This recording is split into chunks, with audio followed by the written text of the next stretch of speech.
What a fascinating life you lead, my dear. First you fall out of the Fade, then you're attacked by an archdemon. If you wanted more public attention, you could have just held a ball. I'll talk to Josephine. Maybe we can get matching gowns before the next attack. I've got a tailor in Valroyur who can work miracles, my dear. But not those sort of miracles. You left yourself vulnerable to attack. It was a miscalculation, one that I'm sure you won't repeat. But the enemy struck a serious blow against you and the Inquisition. We must recognize that. You must. I'm not going to forgive what happened at Haven. Corypheus will answer for what he's done. You're angry. Good. Anger can save you when everything else is gone. Just make sure you put it to good use. Our enemy advances, Inquisitor. We must not sit idly by. Act first and teach them to fear us. You can become the leader the faithful require, but you must do it soon. Have you gone to see Alexius yet? He's in the cells. Not yet, no. I saw him before they locked him up. He looked despondent, broken. Not the man I remember, nor the one I want to. I realize it's now your job to judge him. All I ask is, if you do, show him mercy. He hardly deserves it, but for Felix's sake. I can't help hoping there's something left of the man I once knew. Impressive, is it not? Fit for a leader, meant to show influence and the burden of it. It is where the Inquisition will sit in judgment. Where you will sit in judgment. Who will I be judging exactly? Those who have done wrong. You will know of them, at the very least. All this presumes they have survived their initial encounter with you, of course. You are a beacon of law, Inquisitor, as others retreat from responsibility. But this needn't be bloody. The Inquisition's sovereignty is derived from the allies who validate it. You are both empowered and bound. Justice has many tools. If their application is clever, execution may even seem merciful by comparison. Is there anyone I should judge? Take the throne when you're ready. We will bring him before you. You recall Geryon Alexius of Tevinter. Ferelden has given him to us as an acknowledgement of your aid. The formal charges are apostasy, attempted enslavement, and attempted assassination, on your own life, no less. Tevinter has disowned and stripped him of his rank. You may judge the former magister as you see fit. Remind me, what's the precedent for nearly ripping apart time at the seams? I couldn't save my son. Do you think my fate matters to me? Will you offer nothing more in your defense? You've won nothing. The people you saved, the acclaim you've gathered. You'll lose it all in the storm to come. Render your judgment, Inquisitor. The Inquisition has exceptionally secure cells for prisoners of distinction. Jail him, and have Leliana question him on anything useful. That seems fitting. Chained like a common criminal. So be it.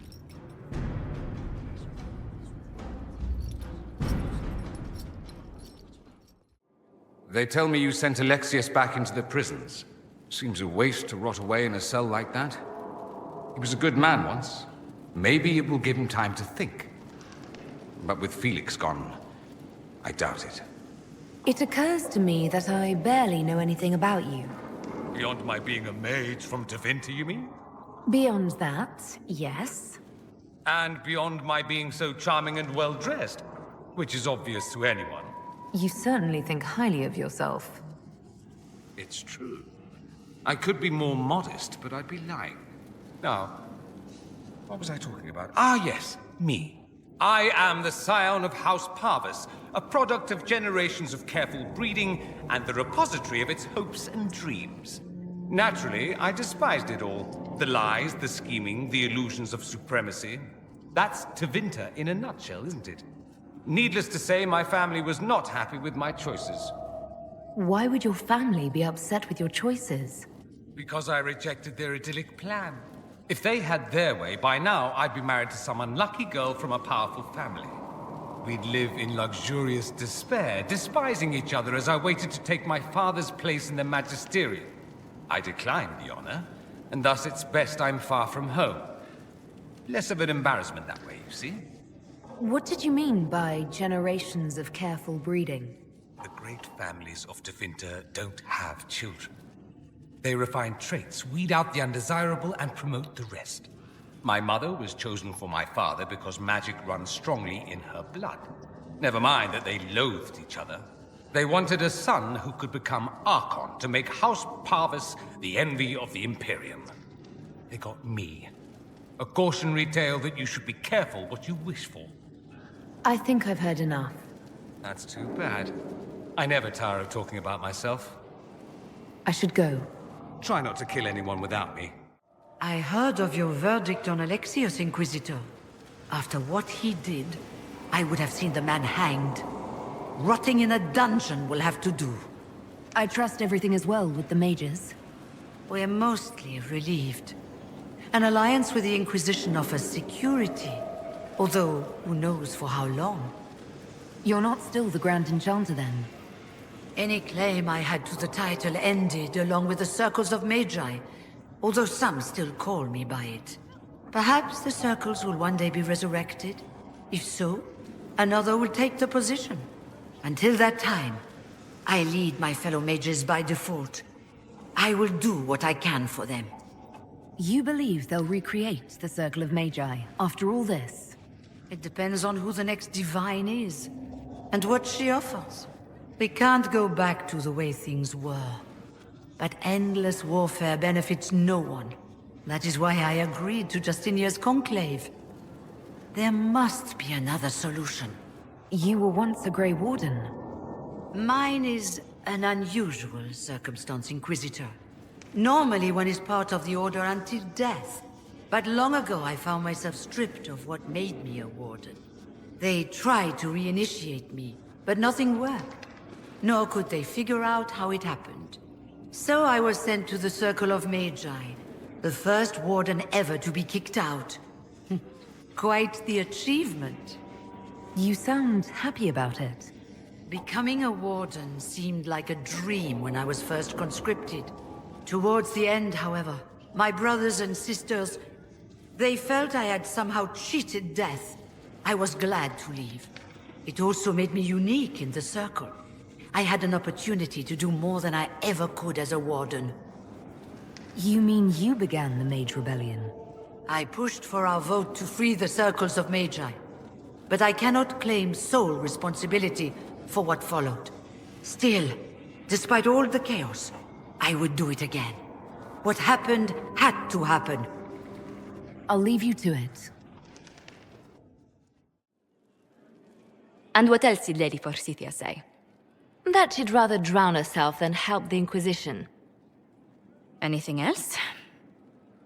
She said she'd have us flogged alive if we allied with her brother. That does sound like her. Cheer up, Josie. We at least have her attention. You always do find the brighter side of things. We are in the midst of cementing an alliance with Lady Forsythia of Navarra, your worship. It's become a somewhat delicate task. Can I do anything to help negotiations? Thank you, but I believe I have matters in hand. I dissuaded her from sending soldiers when she learned we'd struck an accord with a brother she's feuding with. Lady Forsythia simply employs a colorful manner of speech. Dealing with so many demanding, strong-willed people can't be easy. It's no less intense than my days at court, Inquisitor, I assure you. But I confess I do miss my staff from the embassy in Antiva. It was always useful to discuss the day's visitors with them. I have time if you'd like to review things with me. I wouldn't wish to impose. If it were imposing, I wouldn't have offered. Well, I admit there are a few potential alliances it would be good to discuss.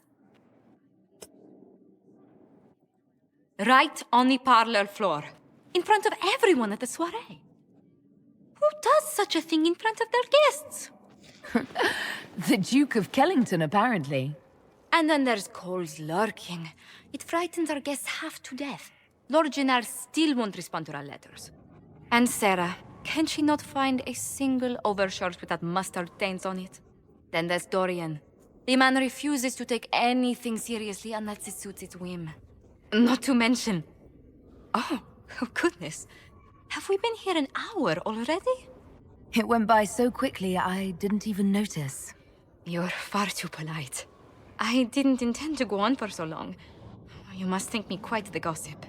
You've been working continually since I met you, Josephine. And that can't stop. I must be going. But I leave feeling less troubled than I have in weeks.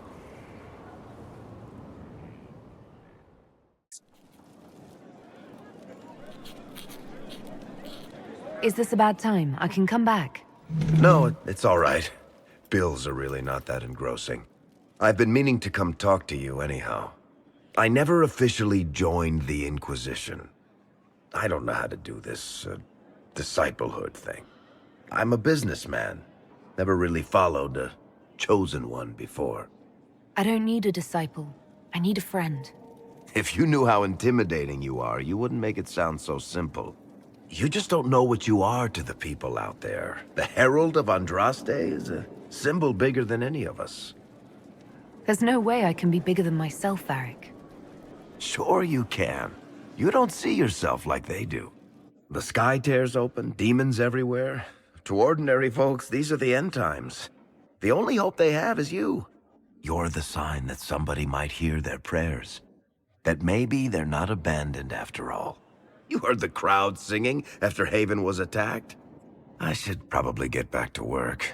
Unless, you up for a game of Wicked Grace?